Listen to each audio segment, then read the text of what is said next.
తిరుపతి స్థానిక Srinivasa sports complex నందు జాతీయ క్రీడా దినోత్సవం సందర్భంగా ఖేల్ రత్న పద్మభూషణ్ అవార్డు గ్రహీత మేజర్ ధ్యాన్ చంద్ పుట్టినరోజు సందర్భంగా తిరుపతి జిల్లా Olympic association, Tirupati Setwin, Tirupati sports authority ఆధ్వర్యంలో ఘనంగా నిర్వహించారు.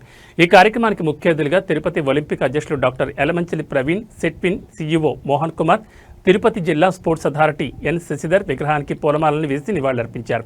ఈ సందర్భంగా ఒలింపిక్ అధ్యక్షులు ప్రవీణ్ మాట్లాడుతూ వరుసగా 1928, 1932, 1936 3 ఒలింపిక్ క్రీడల్లో 3 పర్యాయాలు స్వర్ణ పతకం సాధించడంలో కీలక పాత్ర పోషించిన ఆయన సేవలు చిరస్మరణీయం.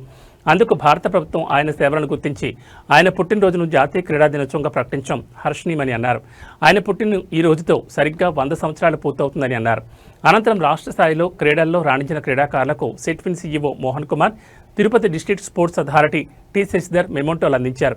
ఈ కార్యక్రమంలో తిరుపతి జిల్లా ఒలింపిక్ అసోసియేషన్ ప్రధాన కార్యదర్శి శ్రీధర్, కోశాధికారి సాయి కుమార్, ఉపాధ్యక్షులు విజయ్ కుమార్, శివప్రసాద్, ఎన్ఐఎస్ శిక్షకులు E Gopi, P Vinod, Hinduja, B Sai Sumathi, Adi, Hari, Premnath, taekwondo association Gopinaidu, football association నుంచి రెడ్డప్ప, బాక్సింగ్ అసోసియేషన్ నుండి కైలాష్ సీనియర్ క్రీడాకారులు పాల్గొన్నారు.